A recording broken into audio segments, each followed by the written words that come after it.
Ya, Assalamualaikum warahmatullahi wabarakatuh. Selamat pagi teman-teman Tadris Bahasa Indonesia semester 1. Hari ini kita berjumpa kembali dalam mata kuliah pengantar pendidikan di pertemuan yang ketiga. Ya, hari ini nanti kita akan membahas mengenai hakikat pendidikan ya, sesuai yang kemarin sudah saya share dan sudah kita bahas secara sekilas di pertemuan yang pertama kemarin ya. Kemarin ya kita sudah membahas mengenai hakikat manusia, sejatinya manusia itu seperti apa yang membedakan antara manusia dengan makhluk yang lain, ya kemarin sudah kita bahas secara bersama-sama ya. Kemudian untuk hari ini kita membahas mengenai hakikat pendidikan. Apa saja di dalamnya? Ya kita bahas secara bersama-sama, di dalamnya ada apa saja.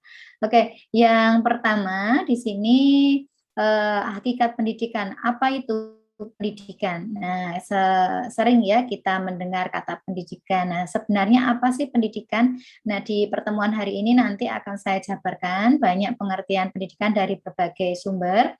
Nanti bisa teman-teman dengarkan dan nanti juga bisa teman-teman resapi serta nanti bisa teman-teman simpulkan. Jadi dari beberapa pendapat tadi kemudian nanti bisa disimpulkan.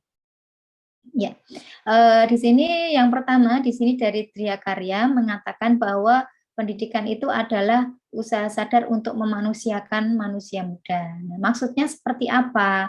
Nah, ketika kita nanti menjadi seorang guru, ya tentunya usia kita tentunya lebih tua ya dibandingkan dengan peserta didik kita. Nah, jadi di sini pendapat dari Tria Karya ini maksudnya adalah seorang guru ini memanusiakan manusia muda, artinya dia memberikan manfaat kepada manusia muda lainnya. Memberikan manfaat yang seperti apa?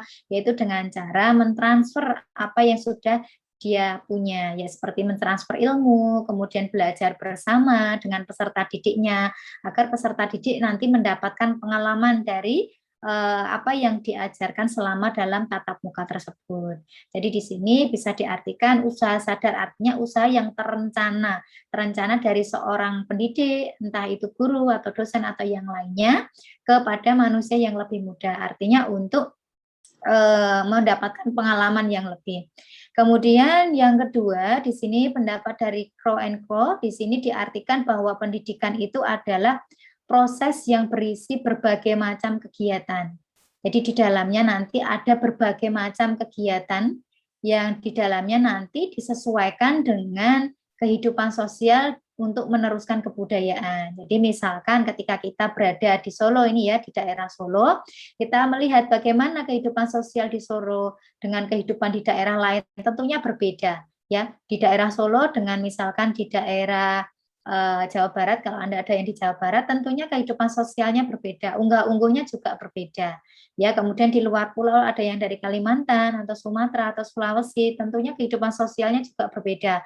Kalau di Solo yaitu identik dengan ini ya, andap asor atau artinya tentang unggah-ungguh atau tentang ini ya, tata keramanya ketika berjumpa dengan orang yang lebih tua itu misalkan dengan saling menyapa ya, monggo ya, nyuwun sewu dan sebagainya. Itu ada kehidupan sosial andap asornya seperti itu. Kalau di daerah lain ya tentunya berbeda.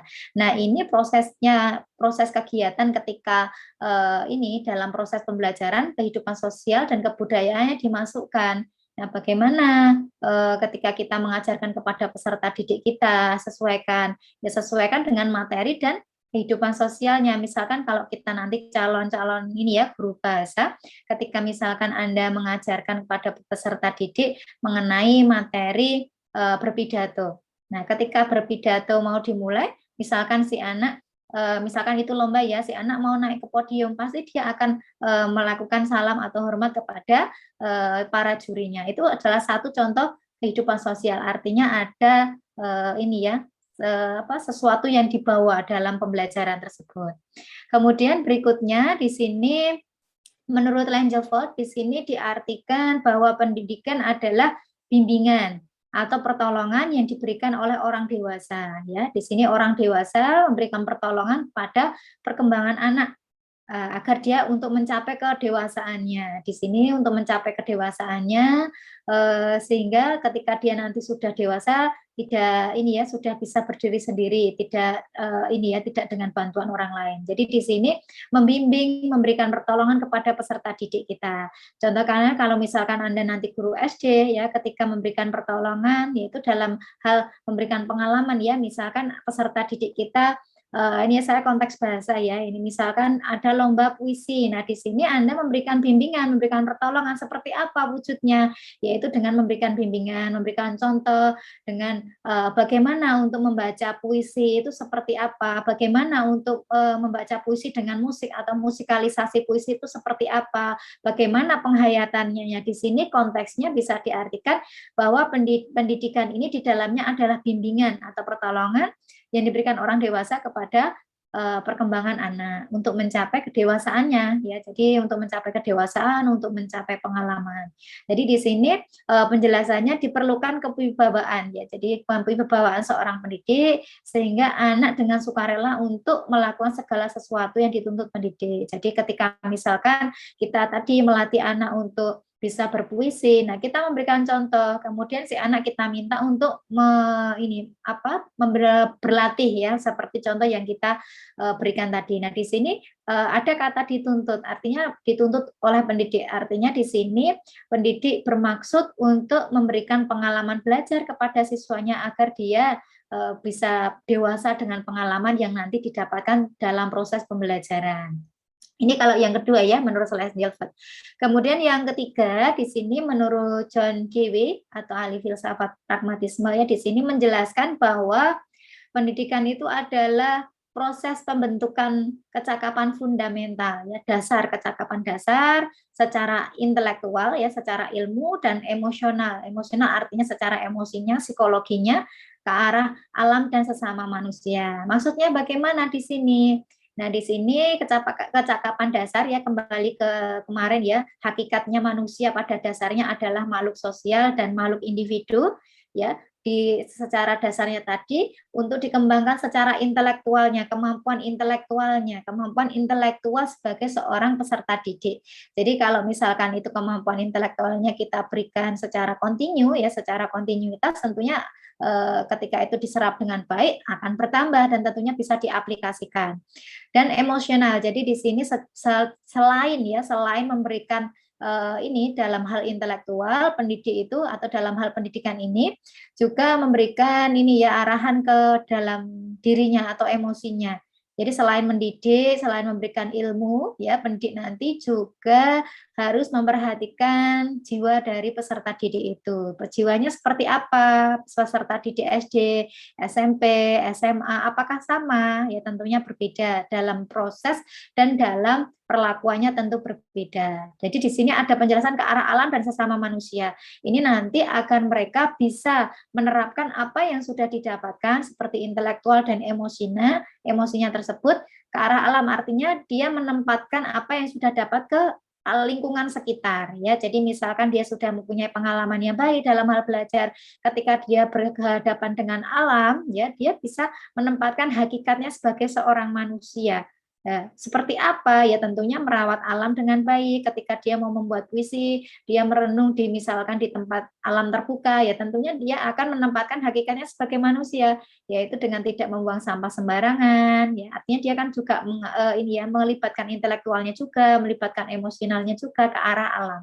Kemudian juga ke sesama manusia tadi ya. Jadi ke sesama manusia ketika ada hal dalam kerjasama itu juga bisa dikaitkan, diterapkan ya. Itu. Ini yang keempat. Kemudian yang kelima ini ya, tokoh pendidikan nasional kita ada Ki Hajar Dewantoro. Di dalamnya ini menjelaskan pendidikan itu adalah daya upaya memajukan pertumbuhan budi pekerti. Ya, jadi di sini lebih ke budi pekerti dulu. Jadi ada karakter ya, kalau sekarang kan ada pendidikan karakter, pikiran dan psikis anak. Jadi dan fisik anak, mohon maaf. Jadi di sini secara keseluruhan ya, kalau menurut Ki Hajar Dewantoro tidak hanya secara intelektual dan psikis saja, kalau yang tadi, yang selanjutnya ini Ki Hajar Dewantoro secara keseluruhan. Jadi ada karakternya iya, kemudian berpikirnya iya, kemudian fisiknya juga. Ya, jadi di sini kalau misalkan kita ada pendidikan karakter yang sekarang digaungkan ya, karena memang karakter atau ini ya, budi pekerti itu memang harus diterapkan. Tidak hanya siswa itu tidak hanya pintar secara intelektual, tetapi kepintaran secara ini ya, karakternya juga harus ada ya, dan memang harus, karena memang itu juga harus diterapkan dalam K13 ya. Penilaian terhadap siswa itu ada banyak, salah satunya adalah karakter ini, penerapan pendidikan karakter. Bagaimana sikap siswa ketika masuk kelas, bagaimana interaksi antara siswa dengan guru, bagaimana interaksi antara siswa dengan teman-teman sebayanya. Nah, itu juga bisa kita terapkan ketika itu dalam pembelajaran, yaitu di dalam kelas atau tatap muka. Jadi di sini Ki Hajar Dewantara menekankan dalam banyak hal ya, dari segi psikisnya, dari segi kemampuan intelektualnya, dan dari segi fisiknya. Jadi secara keseluruhan. Kalau misalkan ini kita kaitkan ke dalam pembelajaran bahasa, bagaimana Bu? Ya ini misalkan tadi ya, ke dalam pembelajaran puisi, bagaimana pembentukan karakternya. Nah, untuk biar siswa tersebut berbudi pekerti yang luhur. Jadi misalkan kita ajak ke alam, siswa kemudian kita berikan persepsi dulu tadi di kelas, kemudian diajak keluar, dia menikmati keindahan alam. Nah, kita lihat sikapnya ketika di sana. Nah, kita berikan penanaman bahwa di alam itu harus rawat. Kemudian pikiran intelektual tadi menuangkan gagasannya ke dalam sebuah puisi. Fisiknya ya kita ajak jalan-jalan tadi. Jadi di sini dari 3 hal itu tadi secara keseluruhan anak-anak mendapatkan 3 hal. Jadi punya pengalaman yang lebih dalam membuat puisi. Jadi tidak hanya sekadar duduk merenung di dalam kelas atau membayangkan gambar yang ada di kelas, tidak, tetapi di sini lebih dalam hal pengalaman, kemudian mengaitkan dalam 3 hal tadi, dari segi fisiknya, dari segi pikirannya, dan dari segi karakternya atau psikisnya. Kemudian di sini menurut ini ya, dari Dictionary of Education, Kamus Pendidikan, di sini menjelaskan bahwa ini pendidikan itu adalah proses ya, proses mengembangkan kemampuan, sikap, tingkah laku dalam masyarakat. Nah, ini hampir mirip-mirip ya penjelasan dari yang pertama sampai ke-6 ini. Kemudian juga ada proses sosial, yaitu pengaruh lingkungan terhadap individu. Jadi di sini memang kalau kita melihat ya, seorang siswa atau peserta didik ketika dia ini ya mengenyam pendidikan di bangku sekolah ya, itu lingkungan yang ada di dalam sekolah ataupun di sekitar sekolah itu sangat mempengaruhi nanti terhadap perkembangan peserta didik tersebut. Misalkan si anak di lingkungan sekolah yang Islam dan tentunya dengan pendidikan yang cukup mumpuni ya, kedisiplinan dari guru, lingkungan sekolah juga mendukung, kemudian masyarakat yang ada di dalam lingkungan sekolah tersebut juga kondusif, tentunya si anak juga nanti bisa berkembang dengan baik. Jadi memang untuk siswa itu nanti bagaimana dia terbentuk itu salah satunya ya mempengaruhi adalah ada andil besar adalah lingkungan.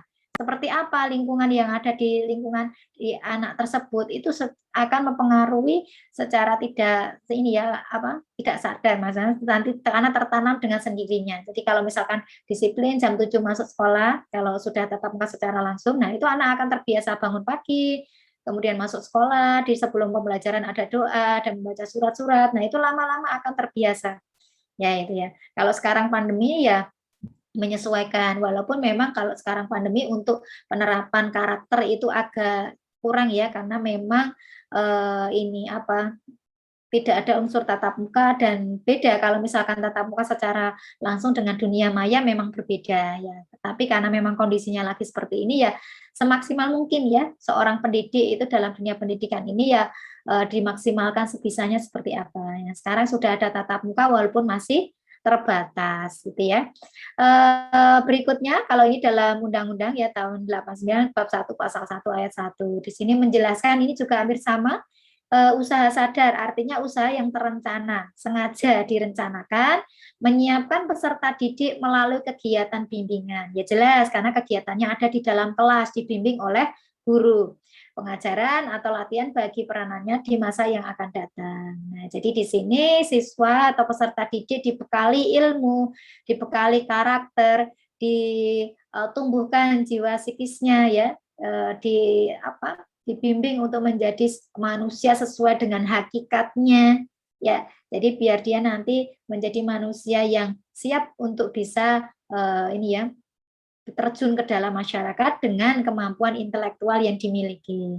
Nah, Anda tentunya juga sama ya, nanti sebagai seorang pendidik, nanti sementara 4 tahun Anda dibimbing ya oleh dosen-dosen selama 4 tahun ini nanti untuk bisa mendapatkan pengalaman, untuk bisa mendapatkan ilmu, untuk bisa mendapatkan ini ya asumsi rohaninya ya nanti akan mempengaruhi karakter Anda karena dari setiap dosen nanti pasti memberikan yang terbaik dari yang dimiliki, entah itu mata kuliah apapun itu pasti nanti juga menyiapkan nanti ya peserta didik dalam hal ini mahasiswa nanti untuk bisa mendapatkan pengalaman belajar yang secara menyeluruh ya, walaupun memang kalau mahasiswa lebih ini ya lebih mandiri daripada peserta didik di bawahnya ya karena memang sudah maha itu artinya di atasnya ya, sudah diartikan dewasa.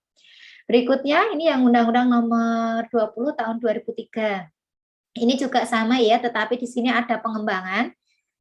Di sini disampaikan sama usaha sadar dan terencana, sama seperti yang di awal tadi, tapi di sini ada tambahan ya, mewujudkan suasana belajar dan proses pembelajaran agar peserta didik aktif untuk mengembangkan potensi diri, kemudian memiliki kemampuan spiritual atau kekuatan spiritual keagamaan, pengendalian diri, kepribadian, kecerdasan, akhlak mulia, serta keterampilan yang diperlukan dirinya masyarakat, bangsa, dan negara. Nah, ini lebih kompleks, artinya lebih meluas ya dibandingkan dengan yang tadi. Jadi di sini menurut undang-undang ini selain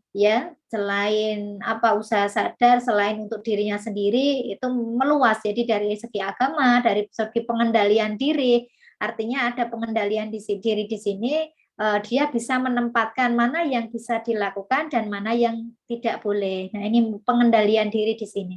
Kepribadian, kecerdasan, ya jelas ya, orang peserta didik nanti diharapkan memiliki itu semua ya dari apa yang sudah diselenggarakan ya dari di sekolah masing-masing. Tentunya itu adalah goals atau tujuan dari pendidikan juga. Jadi setiap siswa selain intelektualnya bagus juga berakhlak, berkarakter ya tadi mempunyai karakter yang bagus.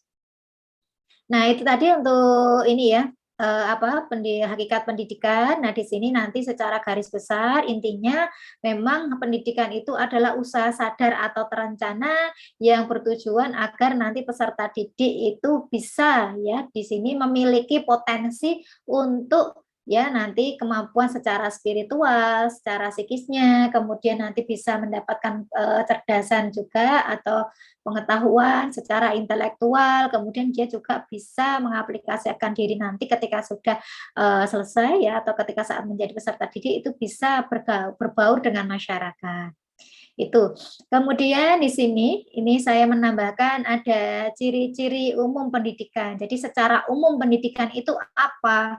Nah, di sini ada tujuan yang ingin dicapai, yaitu perkembangan kemampuan individu. Jadi di sini seperti yang di awal tadi, tujuan dari pendidikan itu apa? Ya jelas untuk mencerdaskan ya, seperti yang ada tertera di dalam ini ya, pembukaan mencerdaskan kehidupan bangsa.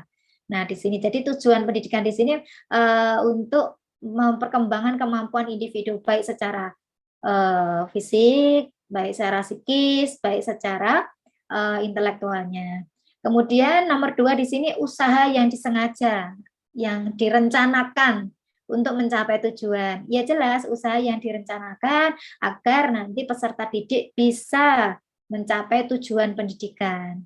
Kemudian di sini untuk pendidikan dapat dilakukan di lingkungan keluarga, sekolah ataupun masyarakat. Jadi memang untuk pendidikan ini ada inilah tanggung jawabnya tidak hanya di lembaga tetapi juga di lingkungan dan di keluarga ya, apalagi yang sudah berkeluarga ya seperti saya, yaitu tanggung jawab pendidikan tidak hanya di guru, beban guru saja, tetapi juga kami sebagai orang tua itu mempunyai tanggung jawab. Jadi ketika kami selain saya punya kewajiban mengajar terhadap Anda, mahasiswa saya juga berkewajiban ya mengajarkan anak saya sendiri juga. Jadi tidak langsung diserahkan kepada gurunya, tetapi kami ya sebagai orang tua juga membimbing bagaimana perkembangan anak ya. Jadi tidak dilepas begitu saja, tetapi juga ada tanggung jawab dari pihak keluarga, dari pihak sekolah maupun dari pihak masyarakat. Ya, itu ya. Nah, kemudian di sini tadi kalau tadi pendidikan, kemudian di sini mendidik. Nah, kalau pendidikan itu kan ini ya abstraknya secara garis besar, kemudian kalau di sini mendidik. Nah, di sini ada 3 tokoh yang tadi sudah saya sampaikan, ada Langelfeld, ada Hupfeld, dan ada tokoh dari ini ya, dari kita sendiri ada Ki Hajar Dewantara. Maaf ya, anak saya ikut ini. Uh, dari Langelfeld sendiri di sini membimbing anak supaya jadi dewasa dengan usaha yang disengaja. Jadi di sini apa karakter ya, karakter dari anak agar menjadi sosok yang dewasa dengan usaha yang disengaja. Maksudnya ada ini ya rancangan ya, kalau kemarin saya di mata kuliah kurikulum ada rancangan kurikulum yang dibuat agar siswa nanti mendapatkan pengalaman dalam belajar. Jadi sehingga dia menjadi apa sosok yang dewasa dengan usaha yang disengaja tersebut. Jadi dalam hal bimbingan, dalam hal pembelajaran itu semuanya disengaja agar siswa nanti bisa mendapatkan pengalaman belajar. Itu. Kemudian kalau menurut Hookford di sini menjelaskan bahwa membantu anak supaya ia cakap menyelenggarakan tugas hidupnya atas tanggung jawab sendiri. Jadi menyadarkan peserta didik bahwa dia selain belajar, dia juga mempunyai tanggung jawab. Jadi belajar itu adalah tanggung jawab yang harus dilakukan anak terhadap dirinya. Jadi dia harus belajar agar dapat mendapatkan pengalaman belajar berupa kemampuan intelektual, kemampuan pendidikan ini tadi ya, pendidikan karakter terhadap jiwanya. Jadi di sini siswa itu diharapkan nanti bisa atau sadar atas tanggung jawab terhadap dirinya sendiri. Kemudian selanjutnya yang ketiga di sini ada Ki Hajar Dewantara ya, Ki Hajar Dewantara orang Jawa ya. Di sini ada penjelasan bahwa mendidik itu menuntun, ya, membimbing segala kekuatan kodrat anak. Nah, kodrat anak kembali ke pertama kemarin ada hakikat manusia tadi ya, hakikatnya manusia adalah mendapatkan pendidikan juga. Di sini sebagai manusia, sebagai anggota masyarakat agar mencapai keselamatan dan kebahagiaan yang setinggi-tingginya. Nah, di sini keselamatan dan kebahagiaan yang setinggi-tingginya. Jadi siswa nanti bisa mendapatkan kemampuan ini, pengalaman belajar, dia bisa menjadi manusia seutuhnya sesuai dengan hakikatnya, ya, sesuai dengan hakikatnya biar menjadi manusia yang seutuhnya. Ya.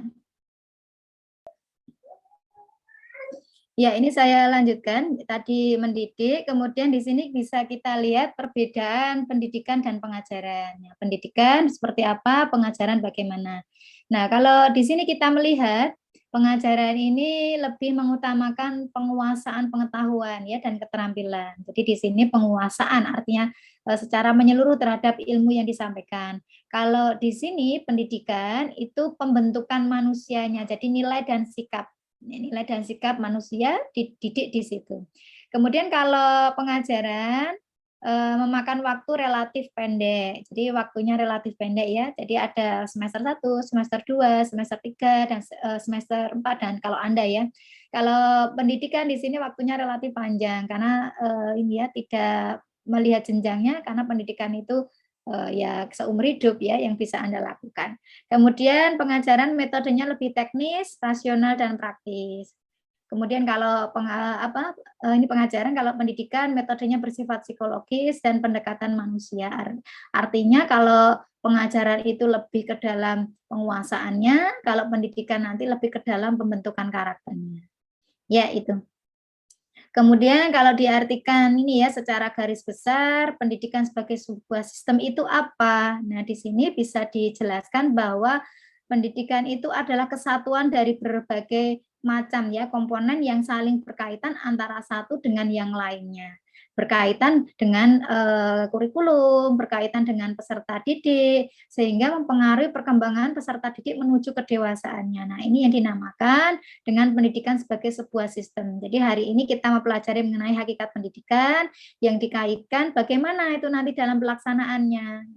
Tadi ada komponen-komponen di dalamnya yang berkaitan antara satu dengan yang lainnya, yang tentunya nanti untuk mengembangkan kemampuan peserta didik menjadi ke kehidupan lebih, ya artinya dia untuk menjadi dewasa. Ya itu saja teman-teman untuk pertemuan hari ini mengenai hakikat pendidikan. Nanti jika ada yang kurang paham atau ada hal yang mau didiskusikan, kita diskusikan di kelas. Itu saja dari saya, terima kasih, sampai berjumpa minggu depan. Saya akhiri, wassalamualaikum warahmatullahi wabarakatuh.